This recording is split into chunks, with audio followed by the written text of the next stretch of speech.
तुम अपनी लाइफ में ना बहुत सारे डिसीजन जज्बाती होकर लेते हो, इंपल्सिव होकर लेते हो, और फिर बाद में बोलते हो यार मेरी तो किस्मत ही खराब है, सब कुछ मेरे साथ ही बुरा होता है। तो आज के बाद जब भी तुम्हें कोई डिसीजन लेना है ना, ये स्क्रीनशॉट ले लो, अपने डिसीजन को इसमें डालना, देखो कैसे मास्टर प्लान बन के आता है। अगर फिर भी बुरा हो रहा है ना, तो अपने आप से ये बोलना कि इससे अच्छा कुछ होना होगा, इसलिए अभी बुरा हुआ है, नेगेटिव कुछ नहीं होता। ठीक है, तो पहले चैप्टर का नाम है लेइंग प्लान्स। कोई भी वॉर हो, चाहे अपनी नॉर्मल लाइफ की लड़ाइयाँ चालू है या ये ईरान और यूएस इजराइल वाली कोई वॉर है, दोनों में ना प्लानिंग की सख्त जरूरत होती है। तो हर प्लान, इस प्लान में ना 5 चीज होती है। पहला होता है ताओ, मोरल लॉ।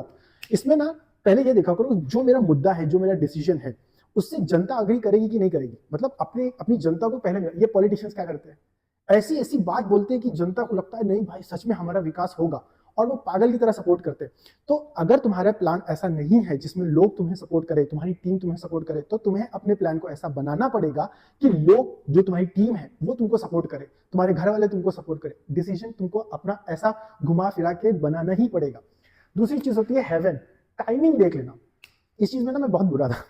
बचपन में ना मुझे ये समझ में नहीं आता था, मेरे दिमाग में कुछ भी आइडिया आता था ना, मैं जाके मेरे अब्बू को या मेरी मम्मा को बोल देता था, कुछ भी बोल देता था। और अब ये चीज समझ में आई है ना, तो मैं समझता हूँ कि टाइमिंग, अब बिजनेस की टाइमिंग अलग हो सकती है, नॉर्मल डिसीजन किसी को प्रपोज करना, उसकी टाइमिंग अलग हो सकती है। तो तुम अपनी सिचुएशन के हिसाब से ना टाइम को हमेशा माइंड में रखना। उस चीज को हम इसमें बोलते हैं बुक में हेवन।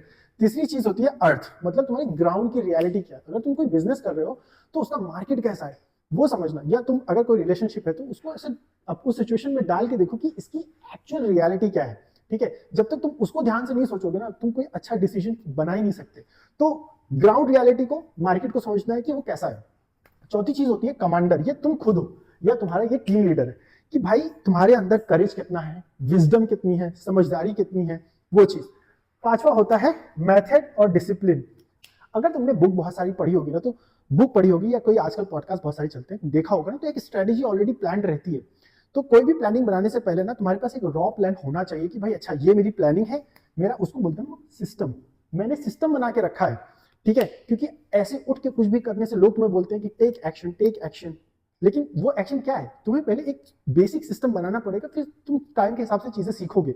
तो अगर कोई डिसीजन ले रहे हो ना, तो उसमें लास्ट चीज ये देख लेना कि जो तुम्हारा मेथड है, जो तुमने सिस्टम बनाया है, उसमें तुम्हारा कितना कंट्रीब्यूशन हो सकता है। क्या तुम डिसिप्लिन रह सकते हो, जो सिस्टम बनाया उसको तुम कर सकते हो, मतलब आलस वगैरह नहीं कर रहे हो। अगर ये 5 में से तुमने 3 चीज भी कवर कर ली ना, कोई भी डिसीजन लेने के टाइम पे, वो डिसीजन ना मास्टर डिसीजन होगा, आई प्रॉमिस। और दूसरी चीज, अगर 5 में 3 चीज नहीं हो रही है ना, तो उसको अपने जो डिसीजन है ना, जो प्लानिंग कर रहे हो ना, उसको थोड़ा मॉडिफाई करो। कम से कम 3 चीजें ना इसमें लेने का फुल ट्राई करो। अब दूसरे चैप्टर की बात करते हैं।